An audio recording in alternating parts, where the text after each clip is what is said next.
Shabbat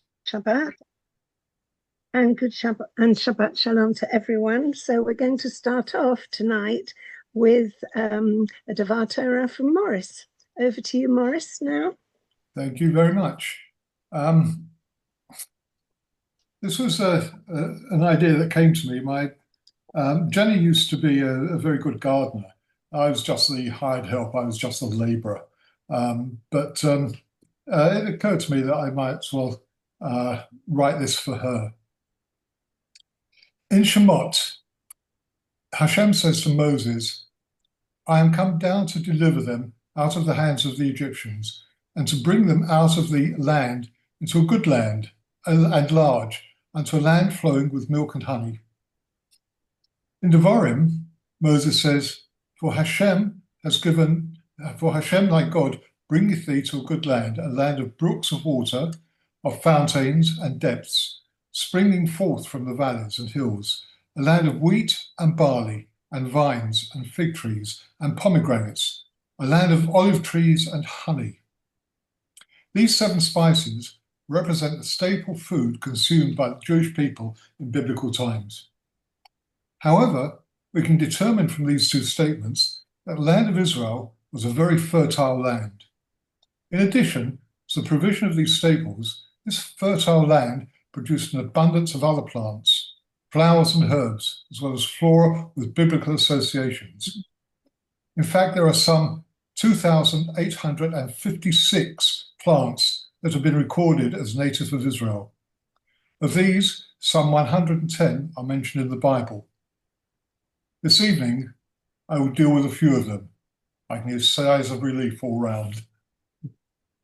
The first classification of the flora came from Hashem in Bereshit. We are told, let the earth bring forth the grass, the herbs, yielding seeds, and the fruit trees of its kind, whose seed is in itself, upon the earth, and it was so. Plants play a fascinating role in the Bible, offering profound spiritual lessons and symbols of life, growth, and substance. For instance, the tree of knowledge of good and evil and the tree of life in the Garden of Eden, these trees are central to the narrative of human choice and morality. The forbidden fruit represents the complexity of free will, its ability to both bring wisdom and consequences. The presence of these trees reminds us of the dual nature of growth, represented by plants, nourishment and temptation. So let's go on this nature trail. Almonds. The almonds represent resurrection, as it is the first tree to flower. The first reference to almonds is in Genesis, where Jacob says to his sons, if it must be so, then do this. Take some of the choice fruits of the land in your bags and carry a present down to the man, a little balm, a little honey, gum, myrrh, pistachio nuts, and almonds. This is why we use so much almonds at Pesach. During Korach's revolt, the leaders of the tribe placed their rods in the tabernacle overnight, but it is only Aaron's that buds and produces almonds. We also see almond blossom motif as part of the design of the menorah. 3 cups made like almond blossoms, each with calyx and flower on one branch, and 3 cups made with like almond blossoms, each with calyx and flower on the other branch.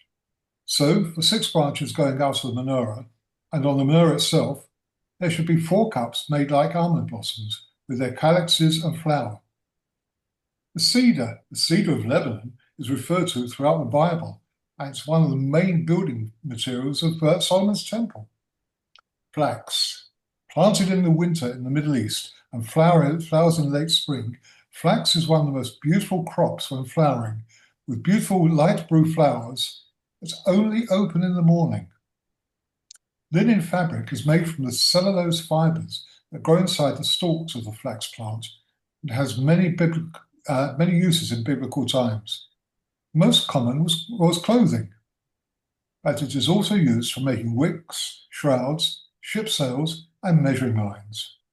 Our English word line is derived from the Latin word for flax, linum austellium, which means most useful. Words such as lineage linear, etc., came from the same root word. The Kohen HaGadol, who wears a fine linen ephod, is in a condition suitable to approach Hashem. Hyssop. This is one of the most recognized plants in the Bible and was an integral part of the original Passover. It is used to brush paint on the doorposts and lintels of the children of Israel. Hyssop was also used in part of the bonfire used to burn the red heifer offering. Juniper, not an oil, but good for making gin. This is a dense, twiggy bush, almost leafless, which grows about 12 feet tall. It has small white blossoms. Juniper, or the broom tree, is common in the desert regions of Israel, Arabia, and Egypt. It is also under which the prophet Elijah rested and found shade. But he himself went a day's journey into the wilderness and came and sat down under a broom tree. Mustard has long been extensively cultivated in biblical times and is the source of mustard seed oil and medicine. It can grow over 6 feet tall and is prevalent around the Kinneret and further north. Its seeds, however, are tiny, just 0.039 of an inch. Black mustard is a fascinating plant with large leaves which grow near the ground and cluster at their base, and is often referred to in the Mishnah. The Greek sinapis is believed to be mustard. Myrtle. The Hebrew name for myrtle is hadass, which is one of the 4 species that the Israelites were ordered to use with the lulav on Sukkot.